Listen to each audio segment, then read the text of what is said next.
Halo guys, kemarin ada teman yang bertanya kepada saya di WhatsApp, Pak, Paulus kan dikejar-kejar, tapi Yaya Waloni dan kawan-kawan seperti Somat dan lain-lain, kok nggak pernah dikejar ya Pak? Nggak adil ya Pak? Saya menjawab, kalau dalam pandangan saya, bukan nggak adil sih, tapi sudah begitu dunia memperlakukan kekristenan. Itu adalah apa yang sudah Yesus pernah katakan kepada kita di kitab suci. Dan ini bukan hanya soal Yaya Waloni, tapi juga Paulus sendiri. Paulus adalah bentuk lain dari cara iblis untuk menghancurkan kekristenan. Iblis yang sama yang mau menghancurkan kekristenan melalui Yaya Waloni. Coba berpikir, pikir kembali. Apakah Paulus mewakili orang Kristen?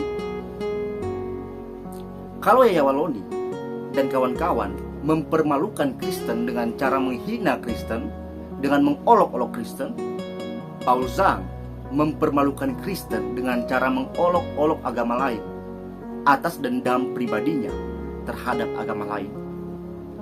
Paulus hanyalah mewakili kebenciannya sendiri. Dia mewakili dendam pribadinya dengan memakai label kekristenan. Yaya Waloni dan kawan-kawan lainnya, mereka jahat, sungguh jahat. Tapi Paulus lebih jahat. Hah? Masa Paulus lebih jahat, Pak? Bagaimana bisa kita mengatakan Yaya Waloni jahat sedangkan mereka memang bukan orang Kristen? Dan sudah jelas-jelas tidak bisa diukur dari kacamata Kristenan, karena mereka bukan orang yang memegang Alkitab sebagai kitab suci mereka. Paulus ngaku Kristen, baca Alkitab, gelar pendeta, tapi kelakuannya sama saja dengan mereka. Bukankah ini lebih jahat? Wah, iya juga ya Pak.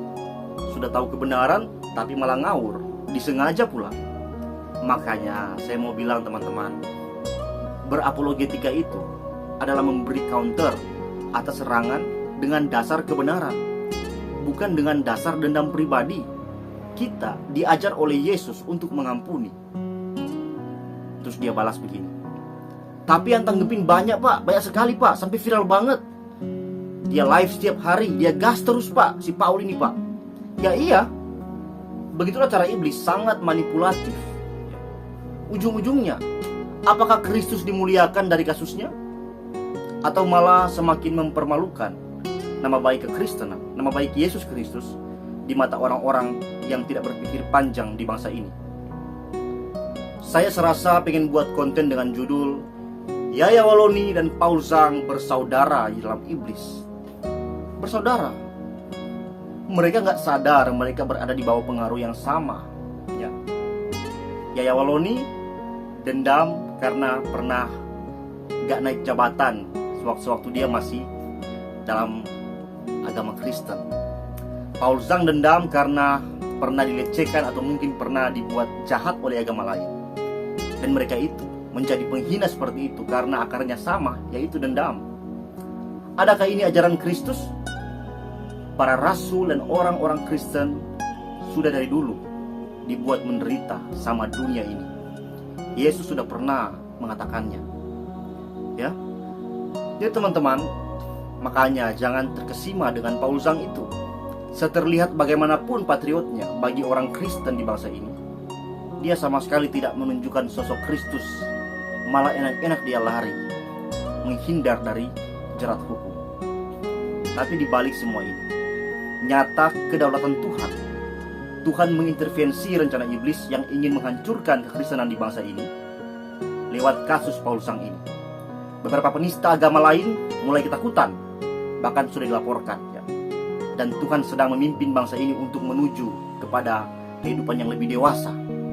Biarlah urusan agama adalah urusan pribadi orang-orang di dalam agama itu ya.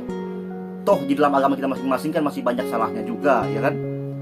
Kalau mau penginjilan atau mau menyebar agama, lakukanlah dengan baik dan benar sesuai hukum yang berlaku di bangsa ini.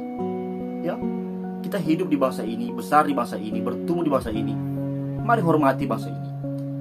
Kalau mau melakukan penginjilan atau menyebarkan agama, lakukanlah dengan setulus hati. Ya, jangan dengan suka hati. Kalau mau suka hati, ikut langkah Paulus si cerdik seperti ular dan munafik seperti buaya. Keluar dari bangsa ini, lalu hina agama-agama lain dari bangsa yang lain. Jangan lakukan di bangsa ini. Dan saya mau bilang, kalau kalian Kristen sejati, jangan sampai dendam pribadi membuat kalian menyerang agama lain. Nyatakanlah kebenaran atas dasar kasih, dengan pengajaran yang baik, dengan apologetika yang baik, dengan harapan orang mengenal Kristus. Kita harus membuat orang mengimani Kristus adalah karena ingin mengenal Kristus itu, bukan karena berpikir bahwa orang-orang Kristen itu lebih baik. Saudara, orang Kristen tidak lebih baik dari orang-orang agama lain. Beruntungnya orang Kristen adalah orang yang dijamin keselamatan oleh Juru Selamat, yaitu Yesus Kristus, Tuhan dan Allah kita. Agama lain harus menjamin dirinya dengan perbuatannya sendiri untuk selamat. Agama lain berbuat baik sebagai amal untuk selamat. Agama Kristen berbuat baik adalah karena telah menerima kebaikan, dan itu harus menjadi buah dari rasa syukur atas keselamatan yang sudah diterima dari Kristus, dan tetap hidup dalam persekutuan dengan setia. Dan harus ingat baik, apologetika itu bukan tempat mengekspresikan kebencian kepada agama lain. Apologetika itu adalah semata-mata bentuk penggembalaan yang paling nyata, bertanya jawab untuk terungkapnya kebenaran. Saya Patrick Smith undur diri, and until next time.